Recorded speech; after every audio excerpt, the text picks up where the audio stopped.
बिस्मिल्लाहिर्रहमानिर्रहीम। अस्सलाम वालेकुम डियर स्टूडेंट्स, क्या हाल चाल है? ठीक ठाक है। मैं हूं आपका टीचर हसन शफीक। तो हमारा टॉपिक चल रहा था जी 6.2 exercise chapter number 6 conic section circle and it's derivation. अभी तक हम कर रहे हैं, इसमें जो टॉपिक कर रहे हैं। तो 6.2 का क्वेश्चन नंबर 3 और 4 करने से पहले कुछ उनके बारे में इंट्रोडक्शन है, कुछ नोट वगैरह हैं, फार्मूलाज हैं, वो जो आप लोगों को लाजमी आने चाहिए। तो आप लोग देख सकते हैं पोजीशन ऑफ, मैंने हेडिंग दी हुई है position of a point with respect to circle. यानी कि एक सर्कल है, एक यहाँ से इस तरह से ये हमारे पास एक सर्कल है, यहाँ हमारे पास एक सर्कल है, और सर्कल के बाहर वो पॉइंट कहाँ है? सर्कल के बाहर।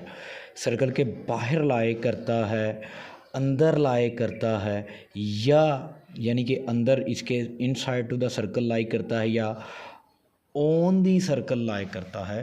वो किस तरह पता चलेगा? Equation of circle we know that x square plus y square plus 2gx plus 2fy plus c is equal to 0। ये हमारे पास इक्वेशन ऑफ सर्कल है। और ये कोई हम पॉइंट ले लेते हैं, ये हमें नहीं पता ये आउटसाइड टू द सर्कल है, ऑन द सर्कल है, या इनसाइड द सर्कल है। तो हमारे पास 3 केसेस बन गए, आउटसाइड, इनसाइड एंड आउटसाइड। अगर तो ये जो गिवन पॉइंट है इस इक्वेशन में पुट करें और आंसर पॉजिटिव आ जाए, यानी कि ग्रेटर देन 0 आ जाए, देन द इक्वेशन क्या होगी?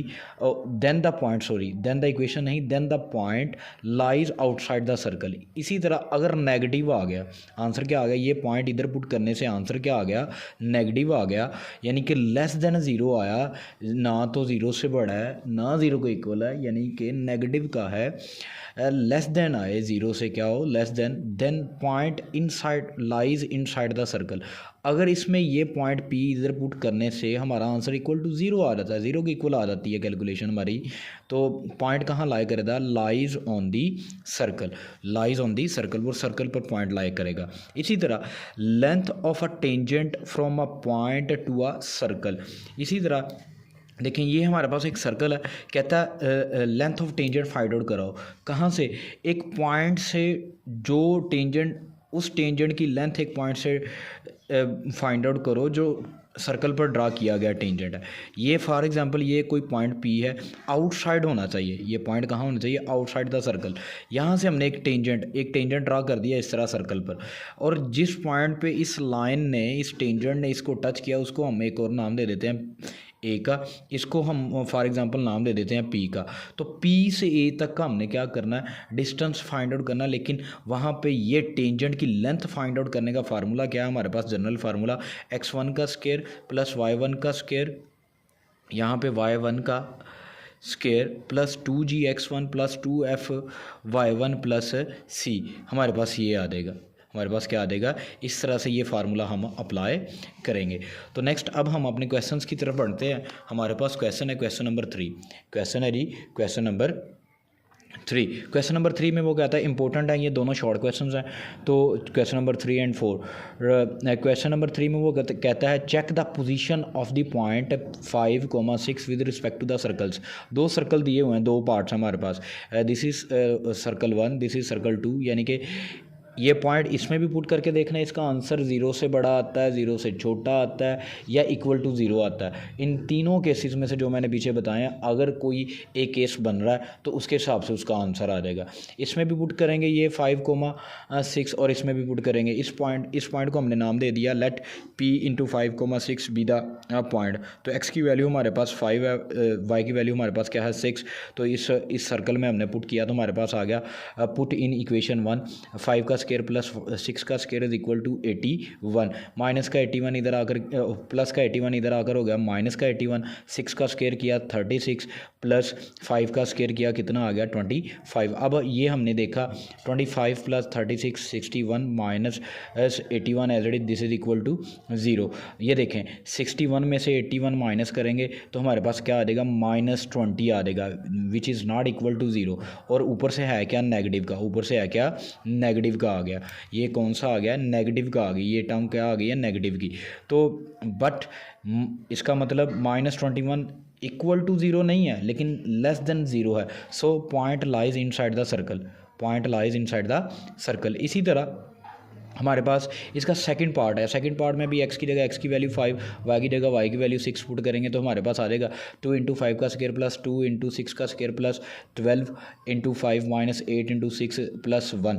इस साइड में ये पुट किया तो इसका भी देखना है कि ये इक्वल टू 0 आता है कि नहीं, या पॉजिटिव है या नेगेटिव है। तो हमने पुट किया तो हमारे पास आ गया 50 प्लस 72 प्लस 60 माइनस 48 प्लस 1, 135 आ गया हमारे पास। 135 आ गया which is greater than 0, which is greater than 0, it means positive है, ये पॉजिटिव है। So point lies outside the circle, point कहाँ लाई करेगा, आउटसाइड द सर्कल। इसी तरह फाइंड द लेंथ। अब हम अपने क्वेश्चन नंबर 4 की तरफ बढ़ते हैं। क्वेश्चन नंबर 4 में कहता है find the length of tangent from the point -5, 4 to the circle 5x square plus 5y square minus 10x minus 15y minus 131 is equal to 0। हमने लेट कर लेना, इस पॉइंट को नाम दे दिया p इंटू -5, तो गिवन इक्वेशन ऑफ सर्कल हमारे पास क्या है, 5x का स्क्वायर प्लस 5y का square minus 10x plus 15y minus 131 is equal to 0। हमें पता है जनरल इक्वेशन ऑफ सर्कल में क्या होता है, एक्स स्क्वायर और वाई स्क्वायर के कोएफिशिएंट क्या होने चाहिए, ये 1 होने चाहिए। तो हमने क्या किया, इनको 1 बनाने के लिए 5 पे डिवाइड कर दिया। 5 पे डिवाइड किया तो हमारे पास इक्वेशन ऑफ सर्कल आ जाएगी एक्स का स्क्वायर प्लस वाई का square minus 2x plus 3y minus 131/5, this is equal to 0, equation number 1। And we know that general equation of circle क्या होती है, x square plus y square plus 2gx plus 2fy plus c is equal to 0, this is equation number 2। अब इसको और इसको compare कर लेना, यहाँ से g की वैल्यू फाइंड आउट करनी है कंपेयर करके। Comparing equation 1 and 2 we have, जैसे g की वैल्यू निकालनी है कंपेयर करें वैसे ही f की वैसे ही c की। तो जो कॉन्स्टेंट टर्म है एक्स वाई के बगैर वाली, तो वो हमारे पास आ गई c की वैल्यू। इसी तरह 2f देखें, y का कोएफिशिएंट है इधर, y का कोएफिशिएंट 3, तो 2f इज इक्वल टू 3। इसी तरह x वाली term 2g is equal to -2, ये 2 इधर मल्टीप्लाई हो रहा है, इधर आकर क्या हो गया डिवाइड, तो g इज इक्वल टू -1, ये 2 इधर मल्टीप्लाई हो रहा है, इधर आकर हो गया डिवाइड, तो आ गया 3/2। और c की वैल्यू हमारे पास है -131/5। हमने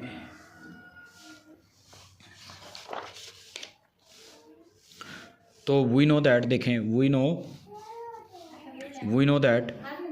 no that length of tangent निकालने का फार्मूला क्या है, x1 का स्क्वायर प्लस y1 का स्क्वायर प्लस 2gx1 प्लस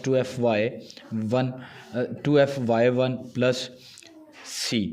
तो P से A तक का डिस्टेंस, x1 की वैल्यू हमें दी हुई है 5, y1 की वैल्यू दी हुई है 4, वो वैल्यूज़ इसमें पुट की -5 का स्क्वायर प्लस 4 प्लस 2 इंटू जी की वैल्यू -1 हमने फाइंड आउट की थी, x1 की वैल्यू 5 प्लस 2, f की वैल्यू हमने 3/2 फाइंड आउट की थी, y1 की वैल्यू कितनी है जी 4 है हमारे पास, माइनस c की वैल्यू कितनी है 131/5।